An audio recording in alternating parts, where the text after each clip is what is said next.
নরসিংদীর খোঁজ নিলাম, অবাক করা ব্যাপার হচ্ছে শুধু ধর্ষণ না, ধর্ষণের পরে ধর্ষককে বাঁচানোর জন্য বিএনপির স্থানীয় একাধিক গ্রুপের লিডার, একাধিক নেতা একসাথে জড়িত হয়ে কমন ইন্টারেস্টে মিলিত হয়ে ধর্ষককে বাঁচাচ্ছে।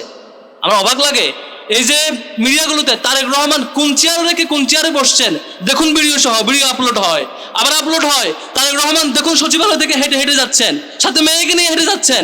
এই ভিডিও দেওয়ার জন্য সাংবাদিকদের সময় হয়, কিন্তু এলাকায় বাড়ির বাবার সামনে থেকে কিশোরীকে উঠে নিয়ে গিয়ে একাধিকবার ধর্ষণ করে হত্যা করা হয়।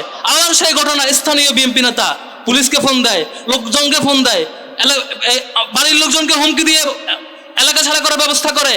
তারপরে সামগ্রিক কাজে জড়িত হয় একাধিক নেতাকে, একাধিক গ্রুপ। মিডিয়া একটু ইনভেস্টিগেটিভ কিছু বের করবে, সেই সুযোগ হয় না। এটা দুইজন শিক্ষার্থী, ঢাকা বিশ্ববিদ্যালয়ের শিক্ষার্থী, লজ্জা লাগে, তারা এখানকার নারীদেরকে হেনস্থা করেছে। পরে আমরা পরিচয় খুঁজলাম, তারা ছাত্র দলের রাজনীতির সাথে জড়িত, সুতরাং কোনো বিচার হবে না। এখন পর্যন্ত দৃশ্যমান কোনো বিচার আমরা লক্ষ্য করি নাই। এবং আপনারা সাংবাদিকরা আছেন, সম্ভবত 2টা পত্রিকায় নিউজ হয়েছে, 2টা পোর্টালে দেখলাম। এর বাইরে বাকি সাংবাদিক বন্ধুরা যে নিউজ করবেন সেটাও হয় নাই। এই যে প্রত্যেকটা ঘটনা আমরা রাস্তায় নামবো, প্রেস রিলিজ দিব, তারপরে সাংবাদিকরা নিউজ ছাপাবে, আর নয়তো তারা তাদের হাত বন্দি। এই বাংলাদেশ আমরা দেখতে চাই নাই। নরসিংদীর খোঁজ নিলাম, অবাক করা ব্যাপার হচ্ছে শুধু ধর্ষণ না, ধর্ষণের পরে ধর্ষককে বাঁচানোর জন্য বিএনপির স্থানীয় একাধিক গ্রুপের লিডার, একাধিক নেতা একসাথে জড়িত হয়ে কমন ইন্টারেস্টে মিলিত হয়ে ধর্ষককে বাঁচাচ্ছে। আমার অবাক লাগে, এই যে মিডিয়াগুলোতে তারেক রহমান কোন চেয়ারে রেখে কোন চেয়ারে বসছেন দেখুন, ভিডিও সহ ভিডিও আপলোড হয়, আবার আপলোড হয় তারেক রহমান দেখুন সচিবালয় থেকে হেঁটে হেঁটে যাচ্ছেন, সাথে মেয়েকে নিয়ে হেঁটে যাচ্ছেন। এই ভিডিও দেওয়ার জন্য সাংবাদিকদের সময় হয়, কিন্তু এলাকায় বাড়ির বাবার সামনে থেকে কিশোরীকে উঠে নিয়ে গিয়ে একাধিকবার ধর্ষণ করে হত্যা করা হয়। আবার সেই ঘটনা স্থানীয় বিএনপি নেতা পুলিশকে ফোন দেয়, লোকজনকে ফোন দেয়, বাড়ির লোকজনকে হুমকি দিয়ে এলাকা ছাড়া করার ব্যবস্থা করে।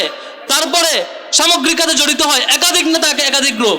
মিডিয়া একটু ইনভেস্টিগেটিভ কিছু বের করবে, সেই সুযোগ হয় না। এটা লজ্জা আমাদের জন্য। আমরা মিডিয়া ভাইদেরকে অনুরোধ করব, জুলাইয়ের গণঅভ্যুত্থানের শহীদদের বিনিময়ে আমরা বাংলাদেশ পেয়েছি। আপনারা সেই গণঅভ্যুত্থানের সঙ্গী ছিলেন, আপনারা পাহারাদার ছিলেন, অনেক ভাইরা জীবনের বিনিময়ে পাহারাদার হয়, অনেক সাংবাদিকরা জীবন দিয়েছিল, আমরা সুন্দর একটা বাংলাদেশ পেয়েছিলাম। এখন আবারও ফেসিবাদকে ফিরিয়ে আনতে চায় না, আপনাদের দায়িত্বশীল আচরণ আমরা আশা করি। সম্মানিত বন্ধুগণ, যে বাংলাদেশ জুলাই গণঅভ্যুত্থানের বিনিময়ে আজকে আমরা পেয়েছি, ঢাকা বিশ্ববিদ্যালয়ের এই নিরাপদ এরিয়া থেকে শুরু করে গ্রামের এলাকা পর্যন্ত প্রত্যেকটা এলাকা শুধু আজকে ধর্ষণ নয়, চাঁদাবাজি নয়, বরং ক্ষমতাসীন দল তাদেরকে পাহাড় দেওয়ার কাজে ব্যস্ত হয়েছে। এটা খুবই দুঃখজনক, খুবই লজ্জাজনক। তারেক রহমানকে অনুরোধ করব, যদি এভাবে চলতে থাকে পতনের দিন আপনাদের গুনতে শুরু হইতে পারে। আপনারা যদি ক্ষমতায় থাকতে চান, ভালোভাবে চালাইতে চান, এখনই এই চাঁদাবাজ এবং দর্শনের ব্যাপারে সিরিয়াস হন। যদি সিরিয়াস না হন, এই যে ছাত্র দল থেকে শুরু করে স্থানীয় বিএনপি পর্যন্ত আপনার দলের প্রত্যেকটা পর্যায়ের লিডাররা এই যে চাঁদাবাজ এবং ধর্ষককে আশ্রয় দেয়, নারী হেনস্থাকারী প্রকাশ্যে ভিডিও পাবলিশ হওয়ার পরও তাদেরকে আশ্রয় দেয়, এই ঘটনা চলতে থাকলে এই চূড়ান্ত বিক্ষোভ, জনমনে যে বিক্ষোভ আপনারা লক্ষ্য করছেন, রাজু ভাস্কর্য থেকে এই বিক্ষোভ একেবারে তৃণমূল পর্যায় পর্যন্ত পৌঁছাবে।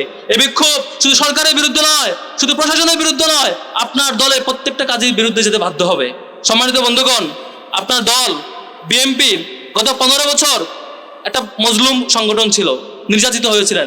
আমরা কখনোই আশা করি না আজকে আপনারা জালিম হবেন।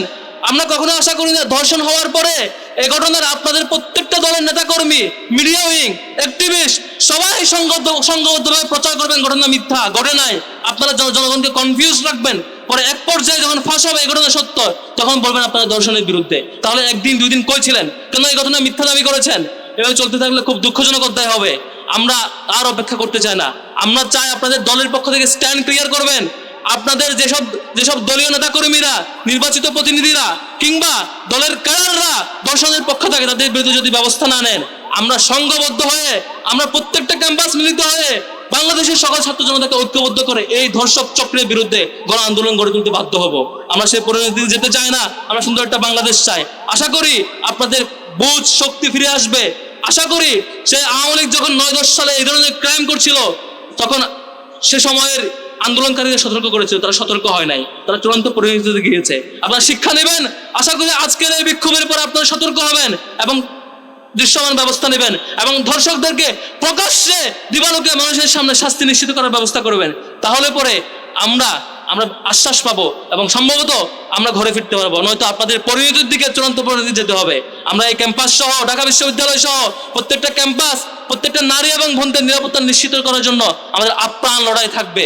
যে পর্যন্ত আমাদের নিঃশ্বাস থাকবে, জীবন থাকবে, আমাদের বোনদের নিরাপত্তার জন্য আমাদের সবটুকু মিলিয়ে দিয়ে এই লড়াইয়ে, এই সংগ্রামে আমরা আপোষহীন থাকবো ইনশাআল্লাহ।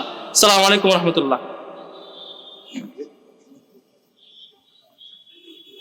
ধন্যবাদ। এ পর্যায়ে